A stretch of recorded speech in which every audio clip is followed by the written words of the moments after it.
Welcome, seekers of knowledge. Welcome, seekers of knowledge, you in whom words ignite the lanterns of consciousness, and whose souls are quenched by the wellspring of wisdom. Here, within the halls of Millennium Library, we embark together on a unique journey through the paths of letters and the labyrinthine corridors of ideas.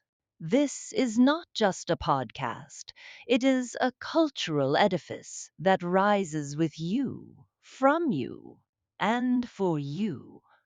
We are here to revive the worlds of novels, to delve into the depths of stories, and to present you with the treasures of classic literature, transcending the boundaries of time and space. Every voice you hear, every word that touches your ears, is the fruit of a joint effort, a human and artistic legacy born from the pristine collaboration between a creative human mind and promising artificial intelligence. We have worked together to transform these timeless literary masterpieces, which are now in the public domain, into captivating audio experiences, reaching you pure, clear, and rich. This work, in all its details, is the property of Millennium Library. All broadcasting and production rights are reserved to it, and everything you hear is part of this cultural legacy that we offer to the world. We kindly ask you to enjoy this unique experience and contribute to spreading the light of knowledge while respecting the ownership and rights of this creative production. Millennium Library, where human and artificial intelligence meet to create an enduring legacy. Join us now in this great auditory adventure. The Secret Garden. Nest Nest building. After another week of rain, the high arch of blue sky appeared again, and the sun which poured down was quite hot. Though there had been no chance to see either the secret garden or Dickon, Mistress Mary had enjoyed herself very much. The week had not seemed long. She had spent hours of every day with Colin in his room, talking about Rajahs or gardens or Dickon and the cottage on the moor. They had looked at the splendid books and pictures, and sometimes Mary had read things to Colin, and sometimes he had read a little to her. When he was amused and interested, she thought he scarcely looked like an invalid at all, except that his face was so colorless and he was always on the sofa. You are a sly young one to listen and get out of your bed to go following things up like you did that night. Miss S. Medlock said once, but there's no saying it's not been a sort of blessing to the lot of us. He's not had a tantrum or a whining fit since you made friends. The nurse was just going to give up the case because she was so sick of him. But she says she doesn't mind staying now you've gone on duty with her, laughing a little. In her talks with Colin, Mary had tried to be very cautious about the secret garden. There were certain things she wanted to find out from him, but she felt that she must find them out without asking him direct questions. In the first place, as she began to like to be with him, she wanted to discover whether he was the kind of boy you could tell a secret to. He was not in the least like Dickon, but he was evidently so pleased with the idea of a garden no one knew anything about that she thought perhaps he could be trusted. But she had not known him long enough to be sure. The second thing she wanted to find out was this. If he could be trusted, if he really could, wouldn't it be possible to take him to the garden without having anyone find it out? The grand doctor had said that he must have fresh air, and Colin had said that he would not mind fresh air in a secret garden. Perhaps if he had a great deal of fresh air, and knew Dickon and the robin, and saw things growing, he might not think so much about dying. Mary had seen herself in the glass sometimes lately when she had realized that she looked quite a different creature from the child she had seen when she arrived from India. This child looked nicer. Even Martha had seen a change in her. "The air from the moor has done thee good already," she had said. "Thou'rt not nigh so yeller, and thou'rt not nigh so scrawny. Even thy hair doesn't slamp down on the head so flat. It's got some life in it, so as it sticks out a bit." "It's like me," said Mary. "It's growing stronger and fatter. I'm sure there's more of it." "It looks it, for sure," said Martha, ruffling it up a little round her face. "Thou'rt not half so ugly when it's that way and there's a bit o' red in the cheeks." If gardens and fresh air had been good for her, perhaps they would be good for Colin. But then, if he hated people to look at him, perhaps he would not like to see Dickon. "Why does it make you angry when you are looked at?" she inquired one day. "I always hated it," he answered, "even when I was very little. Then, when they took me to the seaside and I used to lie in my carriage, everybody used to stare, and ladies would stop and talk to my nurse, and then they would begin to whisper, and I knew then they were saying I shouldn't live to grow up. Then sometimes the ladies would pat my cheeks and say, 'Poor child.' Once when a lady did that, I screamed out loud and bit her hand. She was so frightened she ran away." "She thought you had gone mad like a dog," said Mary, not at all admiringly. "I don't care what she thought," said Colin, frowning. "I wonder why you didn't scream and bite me when I came into your room," said Mary. Then she began to smile slowly. "I thought you were a ghost or a dream," he said. "You can't bite a ghost or a dream, and if you scream they don't care." "Would you hate it if a boy looked at you?" Mary asked uncertainly. He lay back on his cushion and paused thoughtfully. "There's one boy," he said quite slowly, as if he were thinking over every word. "There's one boy I believe I shouldn't mind. It's that boy who knows where the foxes live, Dickon." "I'm sure you wouldn't mind him," said Mary. "The birds don't, and other animals," he said, still thinking it over. "Perhaps that's why I shouldn't. He's a sort of animal charmer, and I am a boy animal." Then he laughed, and she laughed too. In fact, it ended in their both laughing a great deal, and finding the idea of a boy animal hiding in his hole very funny indeed. What Mary felt afterward was that she need not fear about Dickon. On that first morning, when the sky was blue again, Mary wakened very early. The sun was pouring in slanting rays through the blinds, and there was something so joyous in the sight of it that she jumped out of bed and ran to the window. She drew up the blinds and opened the window itself, and a great waft of fresh scented air blew in upon her. The moor was blue, and the whole world looked as if something magic had happened to it. There were tender little fluting sounds here and there and everywhere, as if scores of birds were beginning to tune up for a concert. Mary put her hand out of the window and held it in the sun. "It's warm, warm," she said.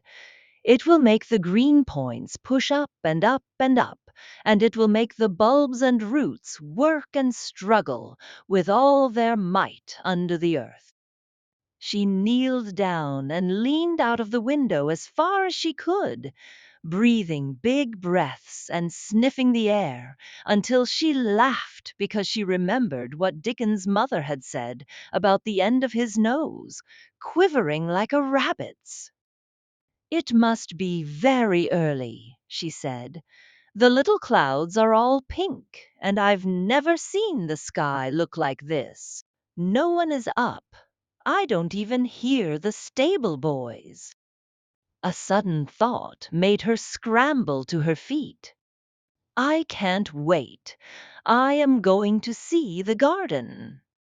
She had learned to dress herself by this time, and she put on her clothes in 5 minutes.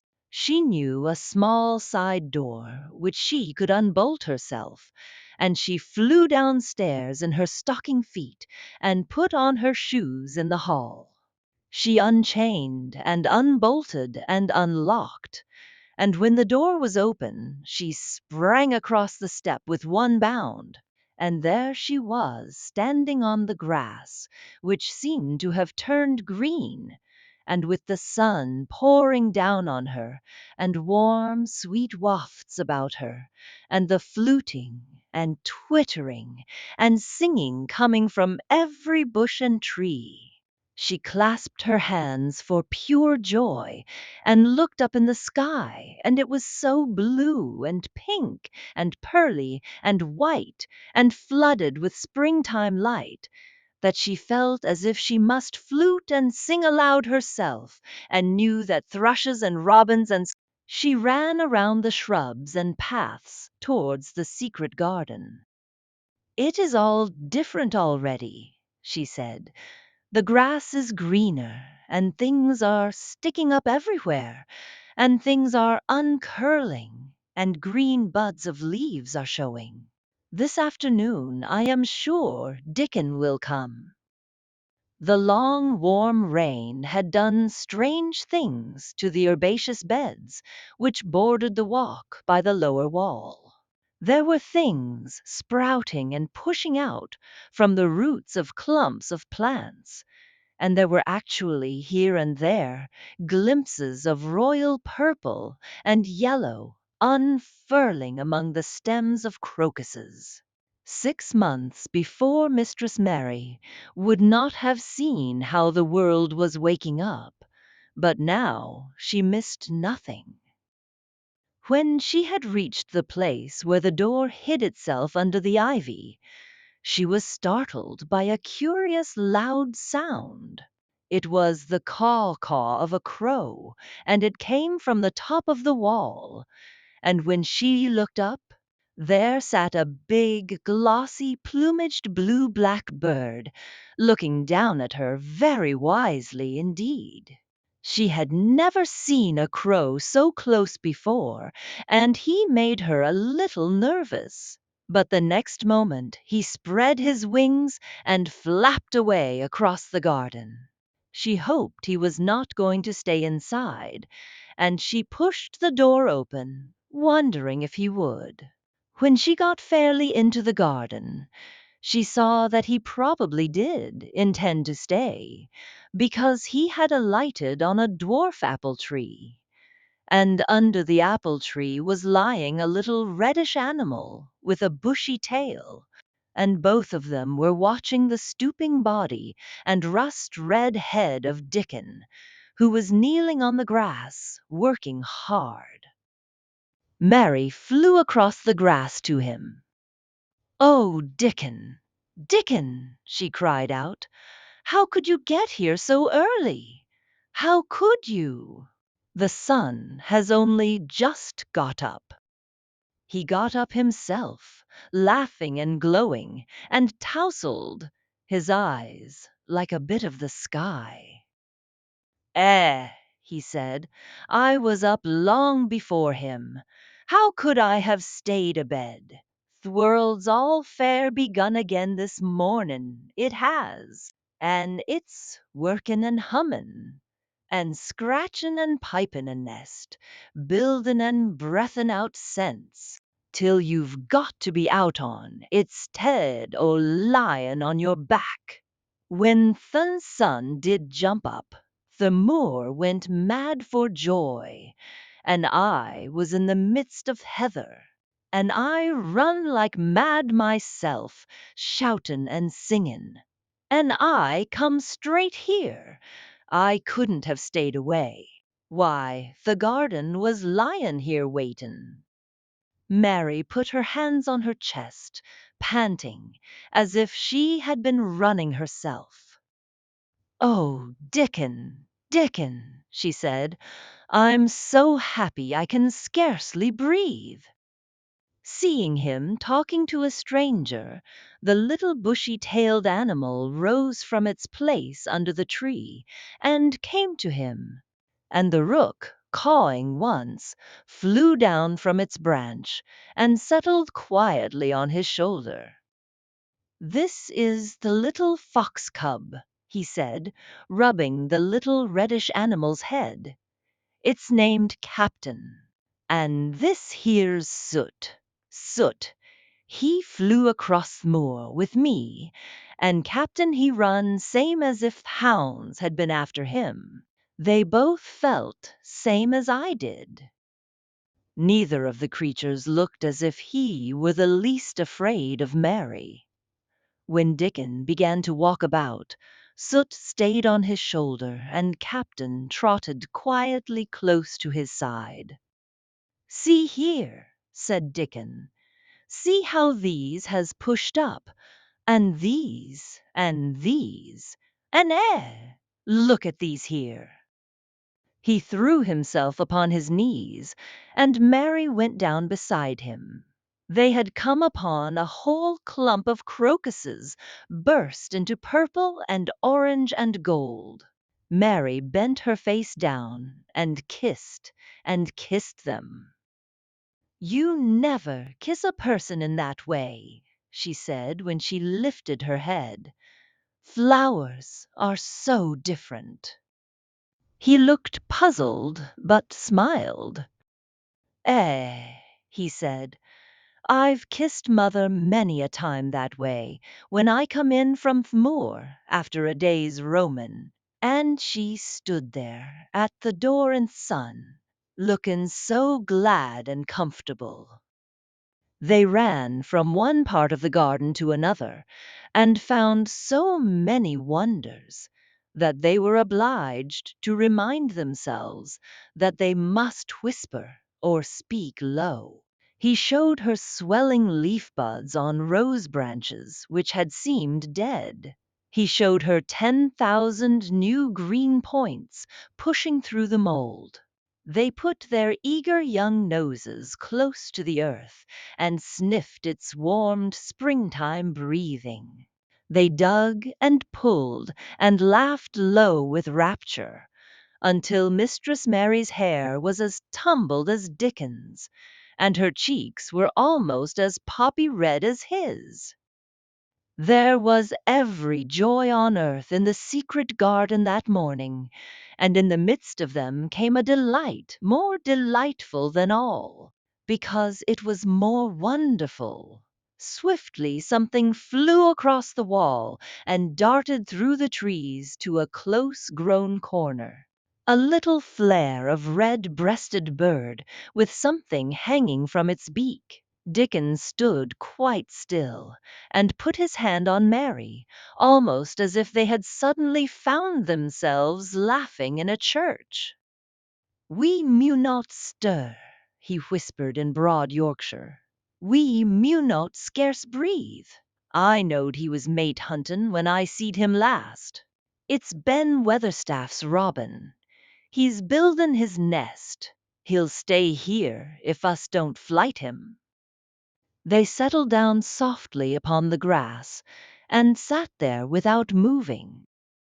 "Us mustn't seem as if us was watchin' him too close," said Dickon. "He'd be out with us for good if he got the notion us was interferin' now. He'll be a good bit different till all this is over. He's settin' up housekeepin'. He'll be shyer and readier to take things ill. He's got no time for visitin' and gossipin'. Us must keep still a bit and try to look as if us was grass and trees and bushes. Then, when he's got used to seein' us, I'll chirp a bit and he'll know us'll not be in his way." Mistress Mary was not at all sure that she knew, as Dickon seemed to, how to try to look like grass and trees and bushes. But he had said the queer thing, as if it were the simplest and most natural thing in the world, and she felt it must be quite easy to him. And indeed, she watched him for a few minutes carefully, wondering if it was possible for him to quietly turn green and put out branches and leaves. But he only sat wonderfully still, and when he spoke, dropped his voice to such a softness that it was curious that she could hear him, but she could. "It's part of the springtime, this nest buildin' is," he said. "I warrant it's been goin' on in same way every year since the world was begun. They've got their way o' thinkin' and doin' things, and body had better not meddle. You can lose a friend in springtime easier than any other season if you're too curious." "If we talk about him, I can't help looking at him," Mary said as softly as possible. "We must talk of something else. There is something I want to tell you." "He'll like it better if us talks o' somethin' else," said Dickon. "What is it tha's got to tell me?" "Well, do you know about Colin?" she whispered. He turned his head to look at her. "What does tha know about him?" he asked. "I've seen him. I have been to talk to him every day this week. He wants me to come. He says I'm making him forget about being ill and dying," answered Mary. Dickon looked actually relieved as soon as the surprise died away from his round face. "I am glad of that," he exclaimed. "I'm right down glad. It makes me easier. I knowed. I must say nothin' about him, and I don't like havin' to hide things." "Don't you like hiding the garden?" said Mary. "I'll never tell about it," he answered. "But I says to mother, 'Mother,' I says, 'I got a secret to keep. It's not a bad un, tha knows that. It's no worse than hidin' where a bird's nest is. Tha doesn't mind it, does tha?'" Mary always wanted to hear about mother. "What did she say?" she asked, not at all afraid to hear. Dickon grinned sweet-temperedly. "It was just like her, what she said," he answered. "She give my head a bit of a rub, and laughed an, she says, 'Eh, lad, tha can have all the secrets tha likes. I've knowed thee 12 year.'" "How did you know about Colin?" asked Mary. "Everybody as knowed about Mester Craven knowed there was a little lad as was like to be a cripple, and they knowed Mester Craven didn't like him to be talked about. Folks is sorry for Mester Craven because Mrs. Craven was such a pretty young lady, and they was so fond of each other. Mrs. Medlock stops in our cottage whenever she goes to Thwaite, and she doesn't mind talking to mother before us children, because she knows us has been brought up to be trusty. How did Tha find out about him? Martha was in fine trouble last time she came home. She said Tha'd heard him frettin', and Tha was asking questions, and she didn't know what to say. Mary told him her story about the midnight wuthering of the wind which had wakened her, and about the faint, far-off sounds of the complaining voice which had led her down the dark corridors with her candle, and had ended with her opening of the door of the dimly lighted room with the carven when she described the small ivory white face and the strange black rimmed eyes. Dickon shook his head. Them's just like his mother's eyes, only hers was always laughin', they say, he said. They say as Mr. Craven can't bear to see him when he's awaken it, because his eyes is so like his mother's, and yet look so different in his miserable bit of a face. Do you think he wants to die? Whispered Mary. No, but he wishes he'd never been born. Mother, she says that's the worst thing on earth for a child. Them as is not wanted scarce ever thrives. Mester Craven he'd buy anything as money could buy forth, poor lad, but he'd like to forget as he's on earth. For one thing, he's afraid he'll look at him some day and find he's growed hunchback. Colin's so afraid of it himself that he won't sit up, said Mary. He says he's always thinking that if he should feel a lump coming, he should go crazy and scream himself to death. Eh, he oughtn't to lie there thinking things like that, said Dickon. No lad could get well as thought them sort of things.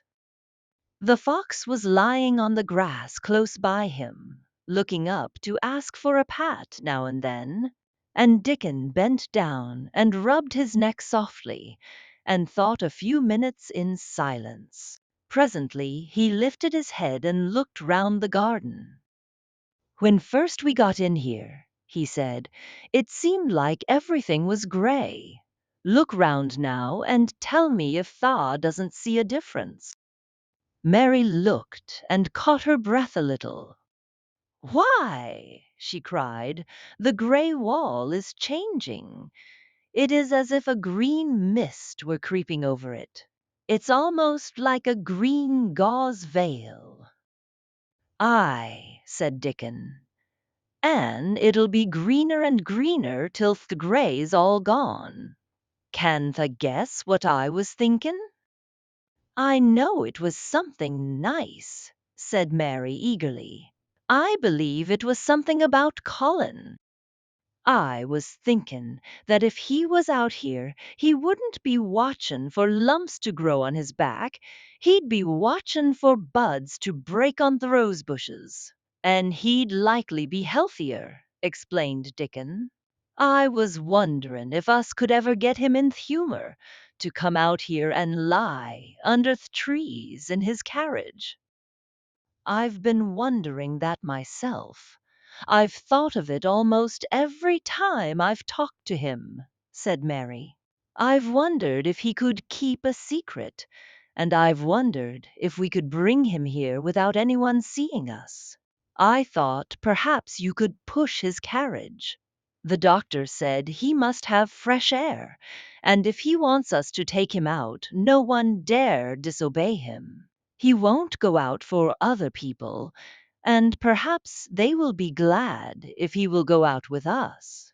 He could order the gardeners to keep away so they wouldn't find out. Dickon was thinking very hard as he scratched Captain's back. It'd be good for him, I'll warrant, he said, us'd not be thinking he'd better never been born. Used be just two children watchin' a garden grow, and he'd be another. Two lads and a little lass just lookin' on at springtime. I warrant it'd be better than doctor's stuff. He's been lying in his room so long, and he's always been so afraid of his back, that it has made him queer, said Mary. He knows a good many things out of books, but he doesn't know anything else.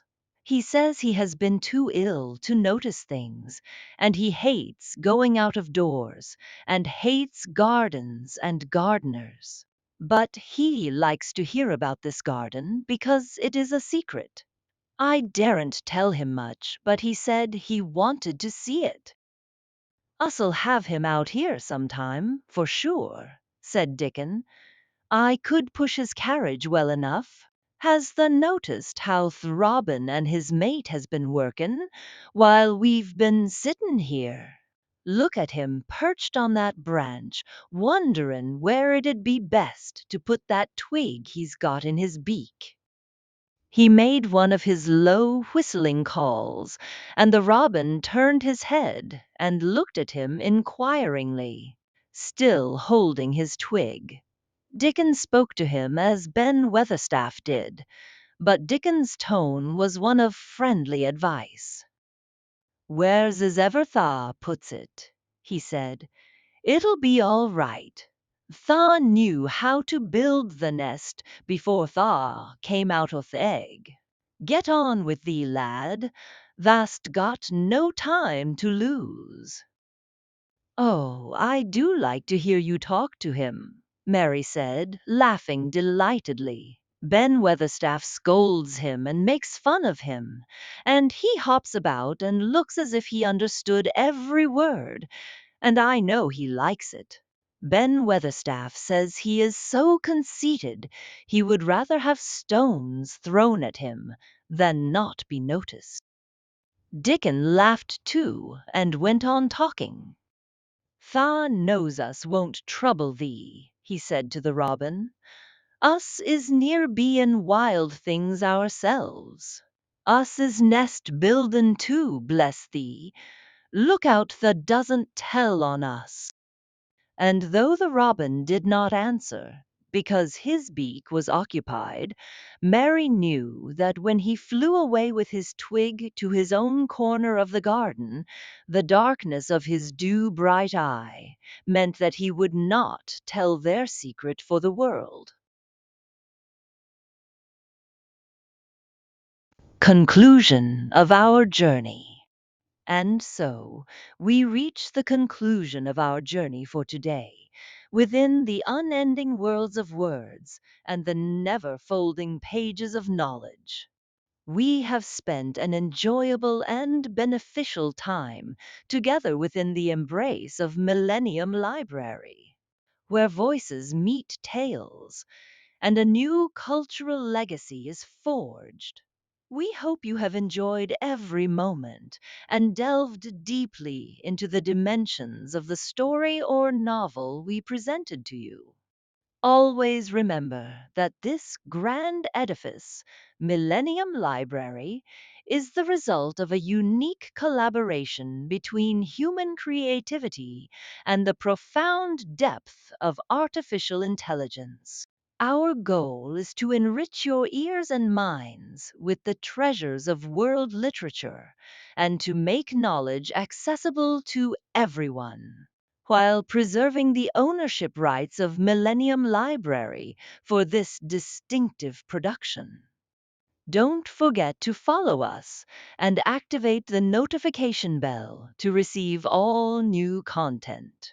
And share this podcast with everyone around you, for knowledge is light, and together we illuminate the paths. Until we meet again in a future episode and a new literary adventure, may you be in the care and keeping of Allah, and within the realm of immortal words. Millennium Library, where tales are embodied, knowledge is narrated, and creativity is immortalized.